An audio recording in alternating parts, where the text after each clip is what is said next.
Linguistics and literary criticism. Question number ज़रूर दीजिएगा। देखिए टॉपिक थोड़ा भारी है, लेकिन कोई भी टॉपिक पढ़ते पढ़ते तो कुछ आसान हो जाता है। ठीक है। Linguistics means scientific study of language. यहाँ प्लूरल है लेकिन सिंगुलर को माना गया इसको। Linguistics means scientific study of language. अब देखिए, literary criticism helps us in understanding and enjoying literature. तो टॉपिक को पहले समझा दिए। अब देखिए, the question is how can linguistics help us in understanding and enjoying literature. अब दोनों को रिलेट किए, अब जाके धीरे धीरे आंसर का देना है। पेज 2 में हम आ गए। I. Richards is considered the father of modern critical theory. In his practical criticism, he gives importance to text. तो practical criticism क्या है? कवि के बारे में मत बोलो, उसके लाइफ के बारे में मत बोलो, जो कविता है उसको देखो, टेक्स्ट। फिर उसको समझा रहे हैं, the printed words on a page. ये डैश देकर क्या होता है, समझाया जाता है, इसको समझा रहे हैं। टेक्स्ट क्या है? टेक्स्ट है the printed words on a page. किताब में जो छपी है उसी को देखना है और कवि की ज़िंदगी के पीछे नहीं दौड़ना है। Considering the words of a poem और prose brings Richards close to linguistics. अब देखिए कैसे रिलेट करते हैं। और टेक्स्ट का एक एक शब्द को देखिएगा ना, तो विचार करते करते करते क्या होगा, हम लोग लिंग्विस्टिक्स में, भाषा विज्ञान में आ जाएंगे। ठीक है। अब देखिए, the difference between linguistics and literature can be explained with the difference between langue and parole. ये टेक्निकल वर्ड है, लेकिन दीजिए, नंबर लाने के लिए कुछ तो देना पड़ेगा। तो उसका स्पेलिंग कैसे है? LANGUE, लैंग्वे, और बोलेंगे लॉन्ग, लॉन्ग खाते जो हैं लॉन्ग, तो प्रोनाउंसिएशन भी ठीक करना पड़ता है। तो लॉन्ग और पैरोल जो संबंध है, इसको समझने से क्या होगा, आप समझ आइएगा लिंग्विस्टिक्स और लिटरेचर में रिलेशनशिप। ठीक है। If linguistics is langue, literature is parole. तो लिंग्विस्टिक्स लॉन्ग है तो लिटरेचर क्या है? पैरोल है। अब देखिए, langue is a French word which means language. Langue का माने क्या होता है? लैंग्वेज। ये तो सिंपल बात को टेक्निकल बनाने के लिए नहीं सब करना पड़ता है। तो लॉन्ग क्या है? Means language. अब लैंग्वेज मीन्स द रूल्स, और लैंग्वेज में क्या होता है? Means the rules of a language. Long माने क्या हुआ? Rules of a language. This further means spelling, rules of grammar etcetera. तो लॉन्ग माना और क्या हो गया? उसका माना क्या? स्पेलिंग है, रूल्स ऑफ ग्रामर है, ये सब आ जाता है लॉन्ग में, एक्सेट्रा इत्यादि इत्यादि। With the help of langue we have parole. और इसकी मदद से क्या हम लोग करते हैं? पैरोल बनाते हैं, मीनिंगफुल सेंटेंसेस। तो लॉन्ग में वर्ड लिए, सेंटेंस लिए, ग्रामर लिए, पंक्चुएशन लिए, ये सब मिला के क्या करते हैं? एक हम लोग शुद्ध सेंटेंस बनाते हैं। और जो शुद्ध सेंटेंस बन जाता है तो हो गया पैरोल। समझने की बात है। हम मान लो कोई वाक्य लिखते हैं तो उसको क्या कहते हैं? उसमें स्पेलिंग देखते हैं, वर्ड बैठाते हैं कहाँ रहेगा, सिंगुलर प्लूरल देखते हैं, ग्रामर देखते हैं और वाक्य को बना देते हैं। और जो वाक्य बन गया ना तो हो गया पैरोल। तो लॉन्ग में सब काम करते हैं, सेंटेंस बनाए सब, ये पैरोल हो गया। ठीक है। Literature is the creative use that the poets, novelist and dramatist make of a language. और साहित्य क्या है? वो शब्दों को लेता है, साउंड को लेता है और उस सबसे क्या करता है? एक कविता बना देता है, एक कहानी लिखता है। फिर से, literature is the creative use that the poets, novelist and dramatist make of a language. तो साहित्य क्या है? उसमें कोई कवि है, शब्दों को जगह पर बैठाता है, तुक देखता है, राइम देखता है, रिदम देखता है, और तब उसको क्या कहते हैं? बनाओ। फिर नॉवलिस्ट भी क्या करता है? चैप्टर करता है, कैरेक्टर लाता है, फिर क्या डायलॉग देगा वो सब देता है, और उसको क्या कहते हैं? उसे नॉवल बनाता है। ठीक है। By using linguistics, scientific study of language, we can get the hidden meaning of in literature. देखिए अभी इंपॉर्टेंट बात कर रहे हैं। कहते हैं लिंग्विस्टिक्स शब्दों को देख देख के हम लोग छिपा मीनिंग, जो छिपा हुआ है उसको हम लोग पता लगा लेते हैं। For example, consider Shakespeare's play Hamlet. अब देखिए हैमलेट में क्या है, एग्जाम्पल देने से तब समझिएगा। Why does Hamlet make inordinate delay in avenging his father's death murder. तो इनऑर्डिनेट अत्यधिक देरी क्यों करता है बदला लेने में, अपने उसके पापा का मर्डर कर दिया कोई, वो अत्यधिक देरी क्यों करता है बदला लेने में। लिंग्विस्टिक एनालिसिस, अब देखिए अब कह रहे हैं लिंग्विस्टिक एनालिसिस, पेज 4 में हमको आना है। Linguistic analysis of Hamlet's soliloquy will give the inner meaning. तो हैमलेट का सॉलिलोक्वी जो है अपने आप में बात करते हैं, 5 छोटे उसमें बहुत सॉलिलोक्वी। तो उस सॉलिलोक्वी को हम लोग देखेंगे तो पता चलेगा कि हैमलेट क्यों देरी कर रहा है। Hamlet calls his flash sullen, अपने शरीर को, अपने मांग को, फ्लैश में मांग, अपने शरीर को, मांग को क्या कहता है, अशुभ कहता है, अपने को अशुभ कर रहा है, मर्डरर को नहीं, अपने को अशुभ कर रहा है। इस सफरिंग अ गिल्ट फीलिंग, उसको क्या है, दोष भावना हो रहा है, वो कुछ गलती क्या है इसलिए उसको ये लगता है, अपने को, अपने शरीर को क्या कहता है, अशुभ कहता है, पापी कहता है।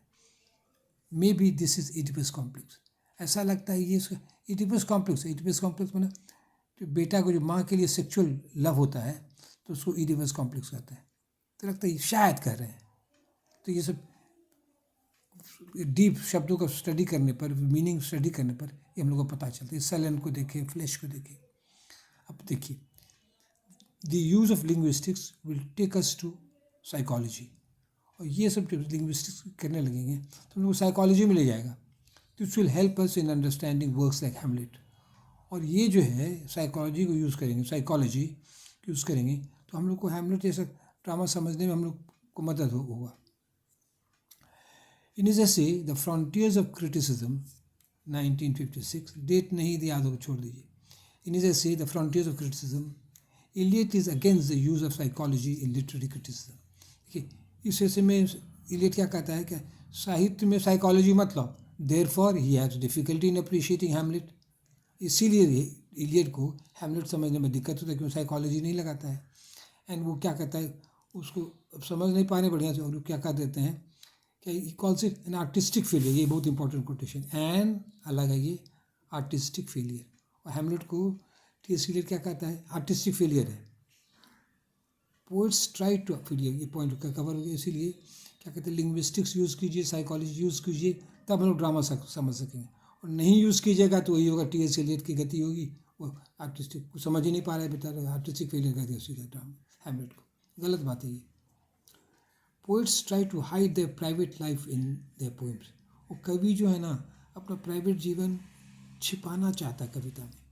खुल के अपने बारे में कौन को कहेगा, वो कहेगा तो लोग कहेगा कैसा गंदा, छी कितना गंदा आदमी है। But linguistics exposes private life, ये प्राइवेट लाइफ को पकड़ लेता है ये linguistic. We are giving 2 examples, हम लोग 2 एग्जाम्पल दे रहे हैं। अब हम पेज 5 में आ रहे हैं। 2 एग्जाम्पल क्या है, पहला एग्जाम्पल है Shakespeare warmest sonnet for a young man. ये प्रेम की कविता लिखता है, औरत पर नहीं, लड़की पर नहीं, यंग मैन पर। They had not skill enough your worth to sing. मतलब तुमको जो गुण है ना और किसी में नहीं है। मतलब देखिए ये होमोसेक्सुअलिटी का सीन है। कहता है होमोसेक्सुअलिटी में जो तुम हमको सुख देते हो कोई औरत हमको नहीं दे सकती है। तो किसी किसी को देखिएगा होमोसेक्सुअलिटी में ज़्यादा मज़ा आता है, अपना वो नेचर होता है, ये इनबिल्ट होता है। आजकल मॉडर्न साइकोलॉजी बता रहा है कि अपना स्वभाव होता है। कोई होमोसेक्सुअल होता है, कोई हेट्रोसेक्सुअल होता है, कोई लेस्बियन होती है, तो अपना अपना स्वभाव होता है। तो वो लोग छिप छिप के करता है, तो लेकिन जब कविता लिखने लगता है ना वो पकड़ा जाता है, कुछ इशारा हम लोग को मिल जाता है। तो ये लड़के पर ये लिख रहा है, कोई यंग बॉय कहता है, कोई यंग मैन कहता है, ठीक है। We have the image of hand, foot, lips, eyes, brow.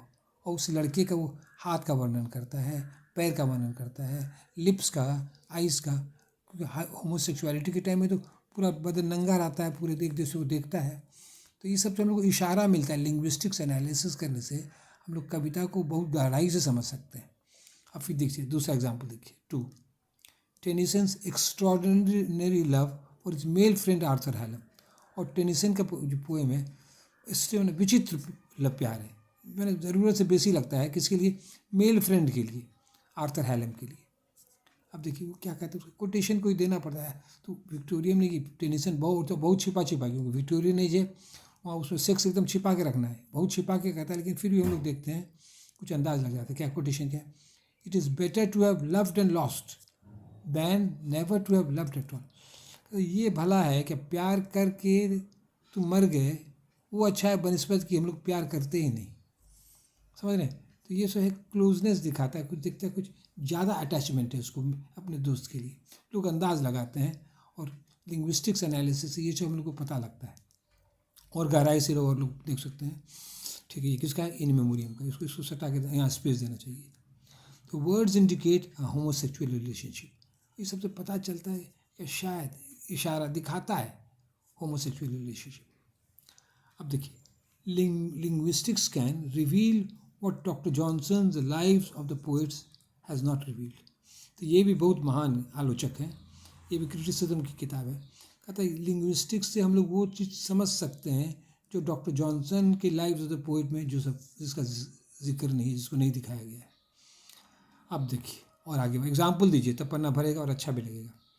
Consider this line from Goblin Market, a poem by सीरोजेटी।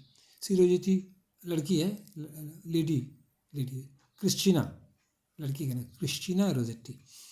तो consider this line from Goblin Market, a poem by Christina Rossetti. अब हम page 6 में आ रहे हैं। देखिए ये तो बहुत फ्रैंक है। हग में, किस में, सक माई जूसेस। हग, हमसे लिपट जाओ, हमको किस कर लो, सक, हमको चूसो मेरे रस को। ये देखिए क्या है, the elder sister Lizzie is speaking to his younger sister Laura. तो ये कौन कह रही है, ये लिजी कह रही है, किसको कह रही है, अपनी छोटी बहन को कहती है, हमको लिपट जाओ हमसे, हमको किस करो, हमको चूसो मेरे रस को।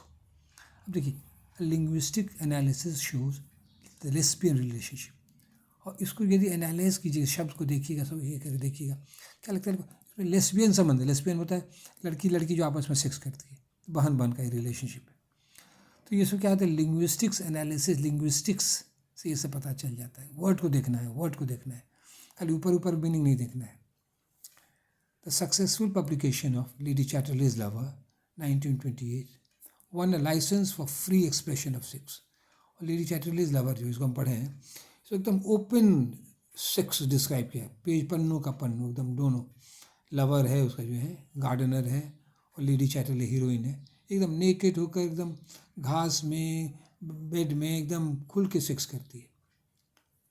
फिर से द सक्सेसफुल, और पुलिस में के मुकदमा चला, लेकिन मुकदमा में जज से बोले, अमेरिका में भी और इंग्लैंड में भी, नहीं ये नॉवल ठीक है, ओके, कोई दिक्कत नहीं है, ये लाइफ में ये सब होता है तो क्या है, ठीक है। तो फिर से the successful publication of Lady Chatterley's Lover 1928 won a licence for free expression of sex. एकदम सेक्स को ठीक तरीके से वर्णन कीजिए, कोई दिक्कत नहीं है। Lawrence invented a language in which sexual experience, और सेक्चुअल एक्सपीरियंस को कैसे लिखा जाए, पहले तो ये विक्टोरियन इसको मालूम ही नहीं था।